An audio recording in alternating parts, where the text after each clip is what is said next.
Hi everyone, so this is the new video of a chapter Introduction to Python. In my previous video, I have covered 2 or 3 operator, that is arithmetic operator, assignment operator, relational operator, logical operators. All these operators are covered before this video. So in today's video, I will cover expression and membership operator. So expression क्या होता है? Expression is defined as a combination of constant, variable and operator. इसका मतलब ये है कि आप जब ऐसी स्टेटमेंट लिखते हो जिसके अंदर आप कांस्टेंट वैल्यू भी दे सकते हो या फिर आप वेरिएबल भी दे सकते हो या फिर आप ऑपरेटर्स भी दे सकते हो, इन सब के कॉम्बिनेशन से जो एक स्टेटमेंट बनती है उसको हम एक्सप्रेशन बोलते हैं।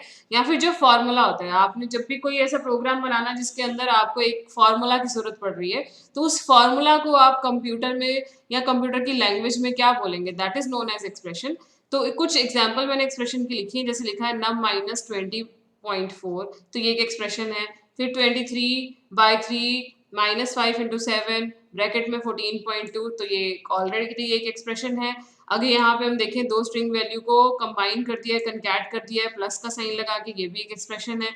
कोई सा भी एक फॉर्मूला जो भी आप लिखते हो उसको हम एक्सप्रेशन बोलेंगे। एक्सप्रेशन आपकी नीड पे डिपेंड करता है, जिस लाइन में आपने कांस्टेंट, वेरिएबल और ऑपरेटर को कंबाइन कर दिया, वो एक एक्सप्रेशन बन जाता है। तो अब हम देखते हैं मेंबरशिप ऑपरेटर। मेंबरशिप ऑपरेटर क्या होता है? मेंबरशिप ऑपरेटर एक्चुअली ये चेक करता है कि कोई भी एक पर्टिकुलर वैल्यू गिवन स्ट्रिंग के अंदर या फिर गिवन सीक्वेंस के अंदर प्रेजेंट है या नहीं। हमारे पास सीक्वेंस 3 तरह की होती है। एक हमारे पास होती है स्ट्रिंग्स, ये हमारे पास पहली सीक्वेंस है, दैट इज स्ट्रिंग। दूसरी हमारे पास होती है लिस्ट, दूसरी sequence that is list, and the third sequence is tuple. तो ये 3 सीक्वेंस हमारे पास प्रेजेंट है।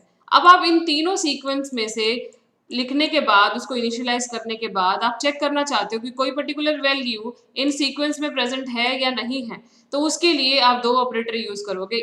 इन चेक करेगा कि कोई भी वैल्यू सीक्वेंस में प्रेजेंट है या नहीं, so it will give you true answer when that value will be present in that particular sequence। और ये not in क्या करेगा, ये in का उल्टा करेगा। जब वैल्यू सीक्वेंस में प्रेजेंट नहीं होगी तब ये ट्रू आंसर देगा। सो इन और नॉट इन का आंसर भी किस में होता है? बुलियन वैल्यू में होता है। Either it will give you true answer और it will give you false answer. So इसको और एक्सप्लेन करने के लिए मैं आपको इसकी एग्जाम्पल से ही ज़्यादा समझाऊंगी। सो एग्जाम्पल के लिए हम चलते हैं स्पाइडर की स्क्रीन पर। सो अब हम क्या करेंगे, अब हम यहाँ पे एक सीक्वेंस लेते हैं। तो सीक्वेंस में मैं एक लिस्ट ले लेती हूँ। सो मैंने यहाँ पे एक लिस्ट ले ली, लिस्ट में मैंने कुछ नंबर्स इंसर्ट किए।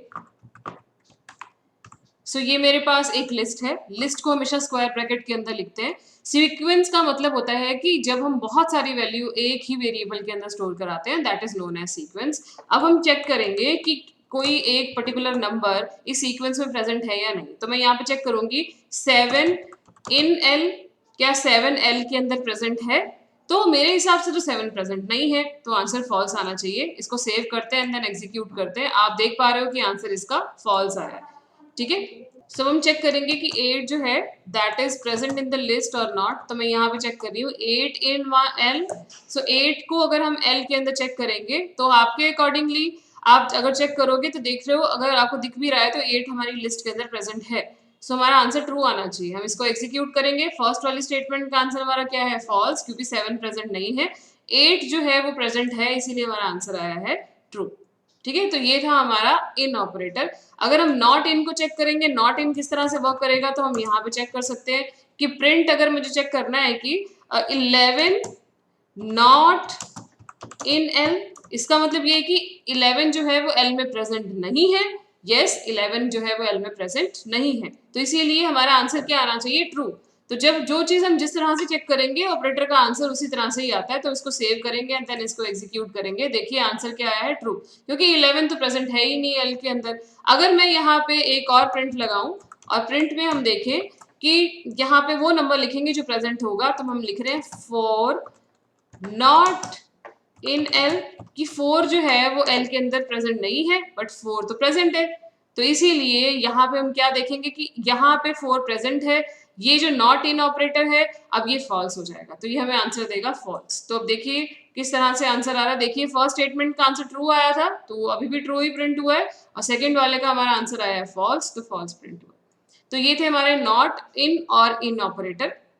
सीक्वेंस कुछ भी हो सकती है। अगर आप देखोगे कि आपने एक स्ट्रिंग वैल्यू ले ली है, स्ट्रिंग भी एक सीक्वेंस होती है, सो मैंने यहाँ पे एक वेरिएबल ले लिया S1 और S1 के अंदर मैंने स्टोर करवाया हेलो। सो मैं यहाँ पे चेक कर रही हूँ प्रिंट E इन S1, तो मैं यहाँ चेक कर रही हूँ क्या E जो है वो S1 में प्रेजेंट है या नहीं है। सो हम इसको चेक करेंगे तो हम पाएंगे कि यस, E जो है वो S1 के अंदर प्रेजेंट है।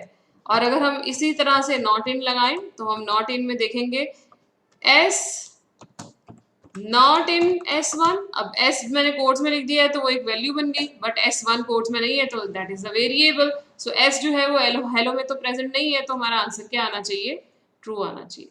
तो दोनों हमारे आंसर्स क्या आए, ट्रू आए। सो मेंबरशिप ऑपरेटर आई थिंक आपको क्लियर हो चुके हैं, और एक्सप्रेशन भी आपको पता चल चुका है कि एक्सप्रेशन क्या होता है। एक्सप्रेशन एक फॉर्मूला होता है, जब भी आप कोई भी प्रोग्राम बनाएंगे उसमें जो भी फॉर्मूला लिखेंगे that is known as expression, and expression is the combination of constant value, variable and operators. So I think this topic is clear to you all. So next video में हम क्या करेंगे, precedence of operator करेंगे। Precedence of operator का मतलब होता है कि कौन सा ऑपरेटर जब एक्सप्रेशन के अंदर जिस तरह से आएगा तो कौन सा ऑपरेटर पहले एग्जीक्यूट होगा। एक्सप्रेशन को सॉल्व करना हम सीखेंगे। तो see you in the next video, bye bye.